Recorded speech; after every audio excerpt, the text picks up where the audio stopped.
Joriy yilning 13-aprelidan 16-mayiga qadar respublikamiz bo'ylab ta'lim va kasb 2026 xalqaro ko'rgazmasi bo'lib o'tmoqda. Unda dunyoning 100 dan ortiq oliy o'quv yurtlari ishtirok etadi. Yoshlar kelajagi uchun muhim bo'lgan mazkur tadbir tafsiloti bilan davom etamiz. O'zbekistonda so'nggi yillarda ta'lim sohasiga qaratilayotgan e'tibor tobora ortib bormoqda. Yangi maktablar va o'quv binolari barpo etilishi, oliy ta'lim muassasalari sonining ko'payishi, xorijiy universitetlar filiallarining ochilishi bu yo'nalishdagi islohotlarning yaqqol namunasidir. Shu bilan birga yoshlarga keng imkoniyatlar yaratish, ularni xalqaro ta'lim maydoniga olib chiqish maqsadida turli grantlar, stipendiyalar va ta'lim dasturlari yo'lga qo'yilmoqda. Respublikamiz bo'ylab tashkil etilgan ta'lim va kasb xalqaro ko'rgazmasi bugun shahrimizda ham bo'lib o'tmoqda.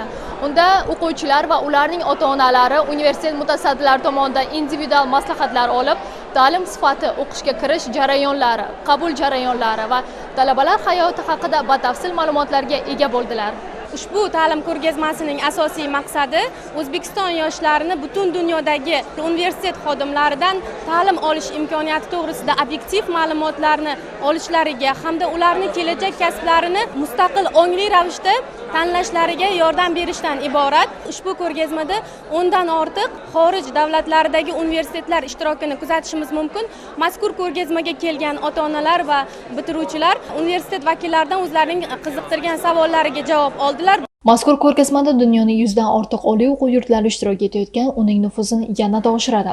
Turli davlatlardan tashrif buyurgan universitet va institutlar o'zlarining ta'lim dasturlari, qabul shartlari, stipendiya imkoniyatlari hamda talabalar uchun yaratilgan shart-sharoitlar haqida batafsil ma'lumot taqdim etmoqdalar.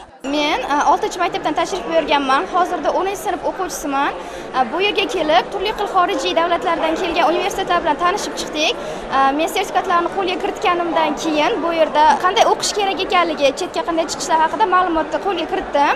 Kelajakda shu universitetlarga topshirish niyatim bor. Tadbir davomida turli master-klasslar va taqdimotlar o'tkazilib, ishtirokchilarga zamonaviy kasblar, mehnat bozoridagi talab va tendensiyalar haqida tushunchalar berildi. Ayniqsa, bugungi kunda raqamli texnologiyalar, sun'iy intellekt va innovatsiyalar jadal rivojlanayotgan bir paytda bunday ma'lumotlar yoshlar uchun alohida ahamiyat kasb etadi.